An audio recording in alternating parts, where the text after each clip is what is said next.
ஹாலிடேஸ்னாலே அது நம்ம ஜிடி ஹாலிடேஸ் தான். GT holidays, South India's #1 travel brand. Velachery Parangimalai ரயில் சேவை நாளை தொடங்கும் என்று அறிவிக்கப்பட்டிருந்த நிலையில தாமதம் என்று தகவல் வெளியாகி இருக்கிறது. முக்கிய செய்தியாக பார்த்து வருகிறோம். மேலும் தகவலை செய்தியாளர் தாயுமானவன் வழங்கிட கேட்கலாம். தாயுமானவன், எதற்காக இந்த தாமதம்? எந்த தேதியில் ரயில் சேவை தொடங்கும் என்று அறிவிக்கப்பட்டிருக்கிறதா? முழு தகவலை சொல்லுங்க. வேளச்சேரி பரங்கிமலை இடையே பறக்கும் ரயிலுடைய சோதனை ஓட்டம் என்பது அண்மையில நடைபெற்றிருந்தது. ரயில்வே பாதுகாப்பு ஆணையர் ஜனக்குமார் கார்க் தலைமையில நடைபெற்ற அந்த சோதனை ஓட்டத்துல பல்வேறு விஷயங்களை இதுல சுட்டிக்காட்டப்பட்டிருப்பதாக முதற்கட்டமாக தகவல்கள் என்பது வெளியாகி இருக்கிறது. அதன் அடிப்படையில தற்போது வேளச்சேரி பரங்கிமலை ரயில் சேவை திட்டம் என்பது காலதாமதம் ஏற்படக்கூடிய சூழல் என்பது ஏற்பட்டிருப்பதாக தகவல் வெளியிடப்பட்டிருக்கிறது.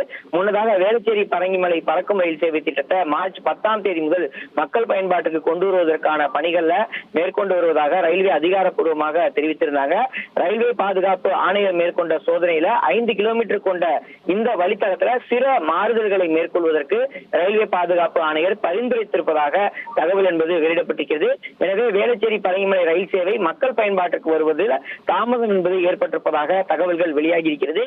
தெற்கு ரயில்வே பொது மேலாளர் RN சிங் இந்த வார இறுதியில வேளச்சேரி பரங்கிமலை இடையே ஆய்வு மேற்கொள்ள இருப்பதாகவும் அதன் பிறகே குறிப்பிட்ட இந்த வழித்தடத்துல பறக்கும் ரயில் சேவை துவங்க இருப்பதாக தகவல் என்பது வெளியிடப்பட்டிருக்கிறது.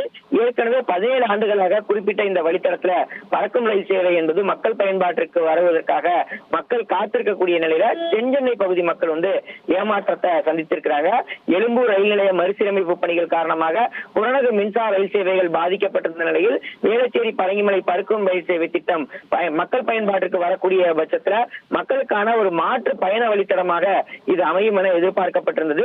அதனை அடிப்படையாக கொண்டுதான் மார்ச் 10ஆம் தேதி முதல் குறிப்பிட்ட இந்த வழித்தடத்துல பறக்கும் ரயில் சேவை துவங்கும் என ரயில்வே அதிகாரப்பூர்வமாக அறிவிப்பை வெளியிட்டிருந்தாங்க. இந்த நிலையில பல்வேறு காரணங்களால திட்டம் பயன்பாட்டுக்கு வருவதில் காலதாமதம் என்பது ஏற்பட்டிருக்கிறது.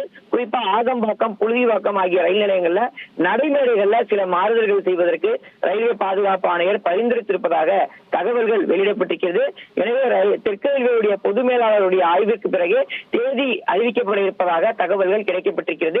அந்த வகையில 15ஆம் தேதிக்கு மேலாக, அதாவது மார்ச் 15ஆம் தேதிக்கு மேலாக இந்த குறிப்பிட்ட இந்த ரயில்வே வழித்தடம் என்பது மக்கள் பயன்பாட்டுக்கு வருவதற்கான தேதி என்பது இறுதி செய்யப்பட இருப்பதாக தகவல்கள் வெளியிடப்பட்டிருக்கிறது. தகவல்களுக்கு நன்றி தாயுமானவன். ஹாலிடேஸ்னாலே அது நம்ம ஜிடி ஹாலிடேஸ் தான். GT holidays, South India's #1 travel brand.